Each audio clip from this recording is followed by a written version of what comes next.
Hey guys, it's Exile, and this is going to be my review of the Benchmade Model 51 Morpho butterfly knife.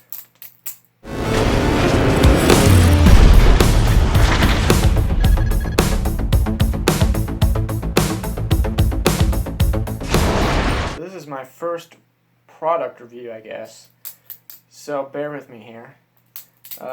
What I wanted to achieve with this is basically I want to give my perspective as someone who's new to flipping and butterfly knives in general. I've probably owned this for about a month, I would say, and I only got into flipping probably 2 weeks prior to that, so I'm pretty new, know just kind of the basic stuff, not really any pro moves or anything like that, just watching YouTube videos, which if you're interested you should definitely check out, like butterfly knife tricks on YouTube. There are some people that are ridiculously good. Way better than me. I only know the basic tricks.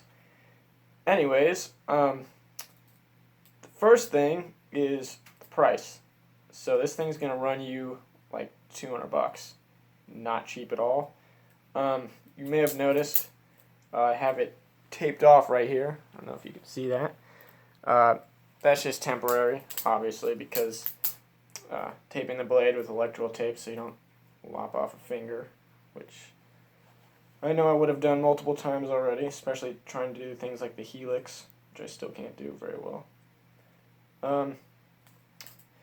So one of the things is that when I was looking for butterfly knives, a lot of people on the forums and when you're looking up what's the best butterfly knife to buy in this price range, something like that, a lot of people say, don't buy some cheap ones for like $40, $50. Just jump all the way to like a nice one, which is, the problem is, you got your cheap ones you get on Amazon, such as, here's my trainer. As you can see, one of the pins broke within about 10 days, I believe. So when it's closed, it has no stop, which is a problem.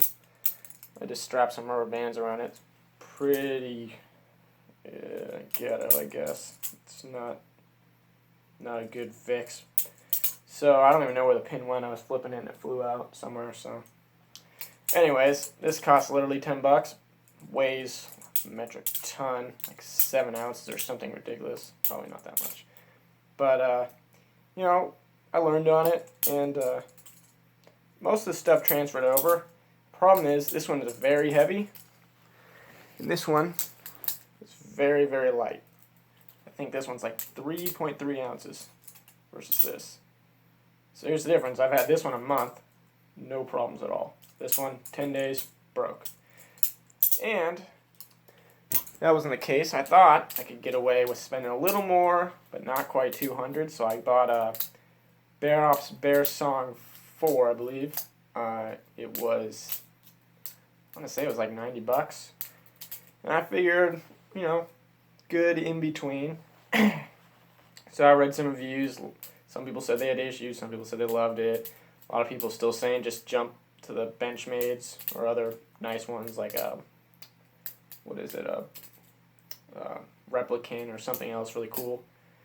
So I tried it anyways through I believe Blade HQ or Blade Play, one of the two. They're both like sister companies, and it broke on me within, I want to say 5 days. One of the tang pins fell out, which is, this doesn't have one, which is what I was showing you here, but you can hopefully see that. It's that pin in the top where the other one's missing with the hole. It's basically just press fit in there, and it's not a really great design. The majority of butterfly knives use that, but it will more than likely eventually deform or break.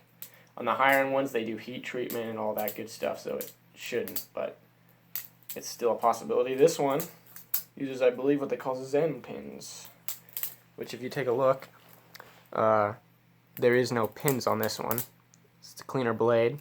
Also, I'll post a picture I took of this before I put the tape on, because I really like the blade. So basically what happens is you have this like little slots here, and on the inside of the handles, if you can see that, I don't know, there's little pins in there, which are much more robust, and they're screwed in so you can swap them out easy. So, hopefully, it doesn't break on you. If it does, you can send it back to Benchmade, lifetime warranty, they'll fix it, or they'll just probably send you the new Zen pins. You just screw them in yourself. It takes a couple, 30 seconds. One thing, I have disassembled this twice, I believe, just for fun mostly, and to clean it. All the pins, or all the screws, except for the two main pivots, were all Loctited from the factory. So that's pretty cool. One thing is, if you're looking at getting a butterfly knife, if you read a bad review because the pivot screws fell out, those people don't know what they're talking about, because even on the Benchmades and other high-end knives, those things are going to loosen up. Everyone says just use some Loctite blue on it. Don't do Loctite red. You'll never get them out again. And no issues. So I took it apart, cleaned it, Loctited everything back up, including these two. Never lost a screw, never had any issues. It's that easy. One big concern I had was that it was going to be too light, which is what everybody's big complaint about this one is. Too light. I mean, it's really a matter of opinion, if you ask me. I've never had a problem with it, mainly because, I mean, it was kind of weird coming from that thing, the really heavy one. But once I got this and started playing with it for a couple days, I got used to that. Now going back to that's horrible.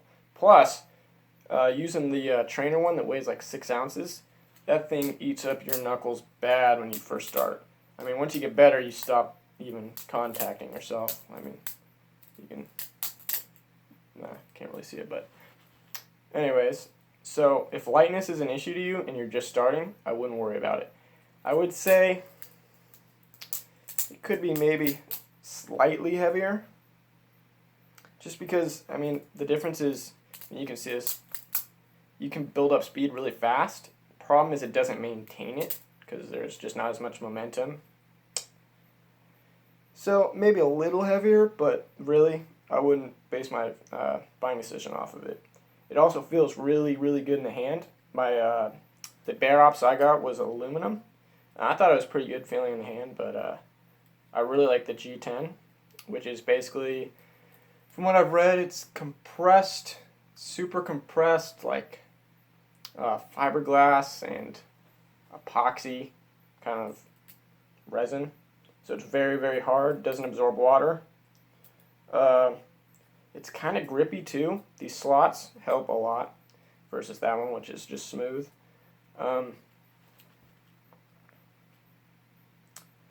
It has gotten a little smoother as it's kind of worn from my finger sliding on it. Another thing, is the blade itself is not a stainless steel. It's a D2 tool steel, which is good and bad. The downside is, unlike stainless, it can rust. So you want to oil it if you live in like a humid condition. Just kind of oil the blade to keep it to help prevent rust, or just keep an eye on it. I mean, worst case scenario, you can probably use some steel wool or something very light to sand any rust you do get off. The advantage of D2 is that it's very hard, and it's unlikely to break as easily as other steels. Not like you'd probably have an issue, but it is harder than other stainless steels I was looking at in knife blades, so that's nice. And I believe Benchmade uses this in a lot of their new stuff, so they obviously got something good going.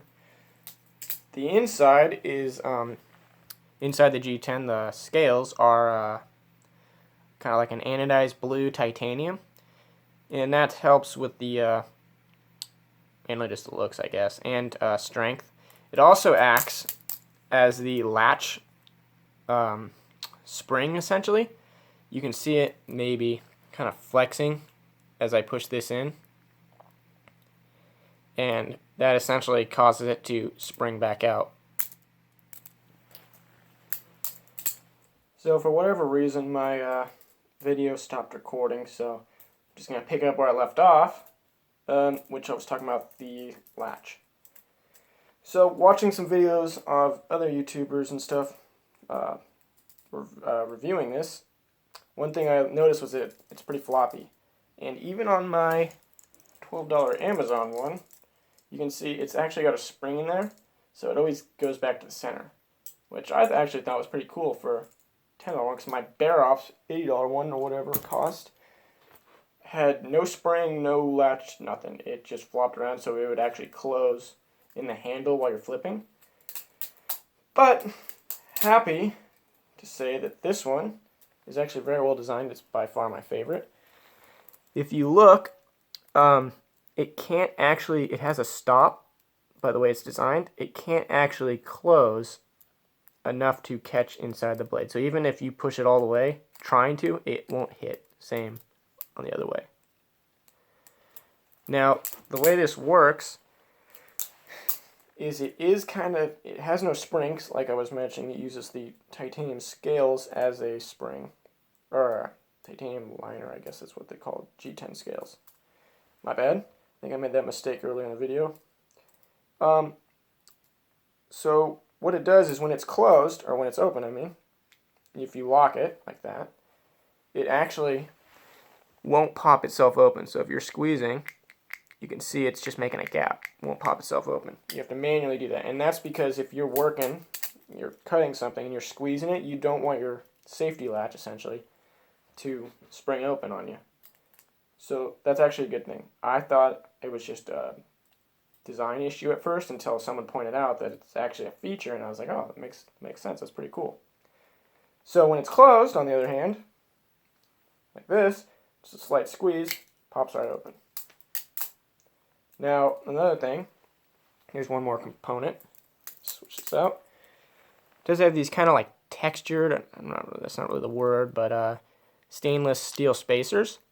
And that's just to provide weight, as far as I know, and to provide, obviously, the strength and the gap here to bridge that gap. So, it is well weighted. It's actually a lot easier to do tricks on than my 6-ounce trainer I started with. It does not eat up your knuckles at all. Which is really the only reason I know how to do tricks in both hands, is because when I was first learning, one hand would get so bruised up that I'd have to switch to the other hand. So I actually learned how to do things on both hands. I guess it's not that bad in the end, but it wasn't intended. It also has a we call it pocket clip, which apparently you can remove. I'm not sure how, because I've disassembled this before, and the pins that these screw into are part of this. So maybe you can knock them out of this pocket clip.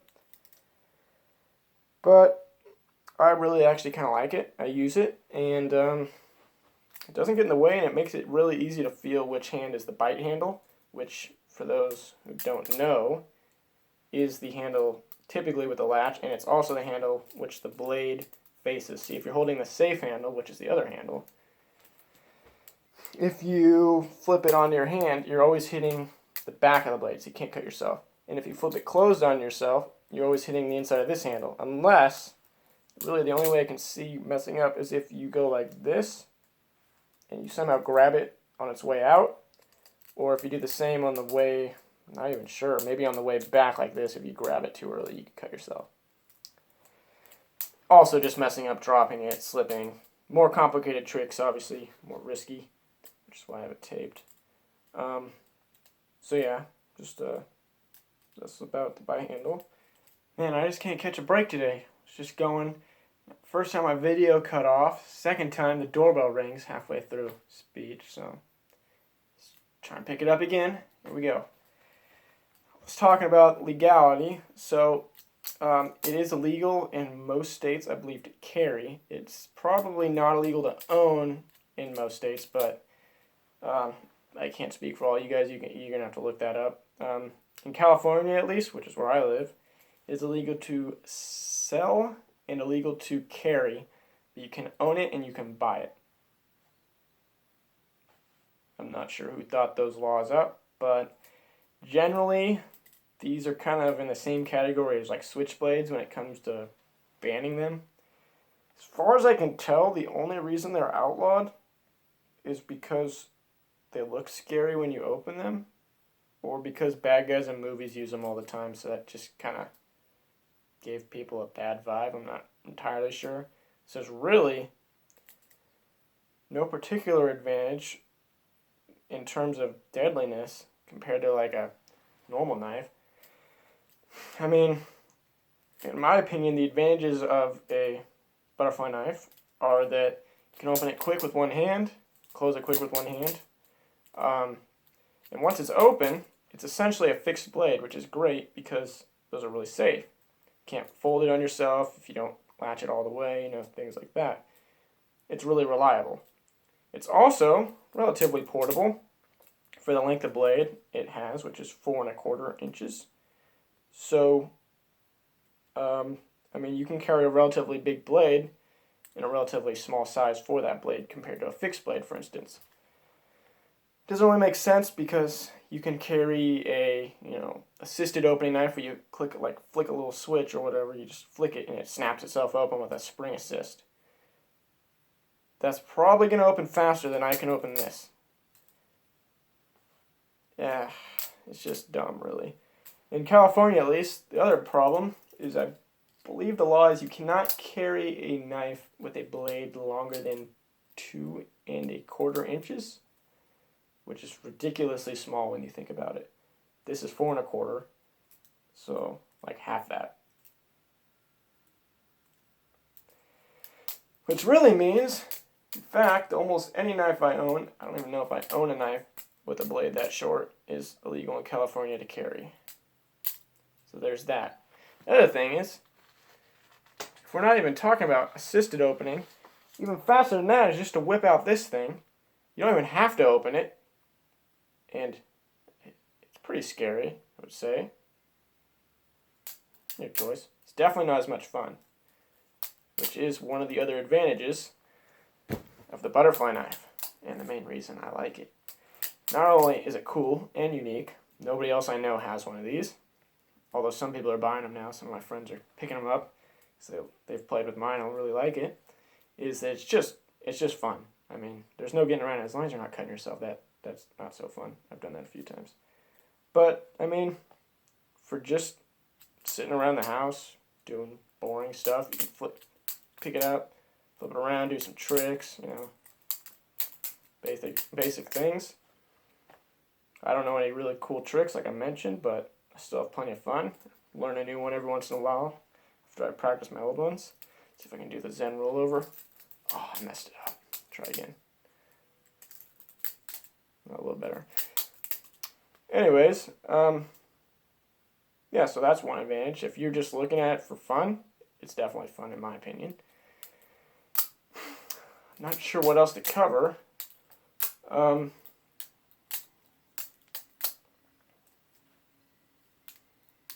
Yeah, I mean, one other thing I guess I'll mention is that this does have phosphor bronze washers, which I don't think they advertise, but I've pulled it apart and it does have those. So it does make for a very smooth experience. It doesn't have bearings or anything like that, but it is smoother than my Bear Ops, which had bearings, so something to keep in mind. Anyways, that's about all I have to say, I guess. I'm sure I left something out. So if you have any questions, leave a comment. Again, this is my first review, so just kind of winged it. Don't have any note cards or anything. So just all off the top of my head. So I may have repeated myself a couple times. And yeah, hopefully you forgive me. Anyways, that's it. I'll see you another time.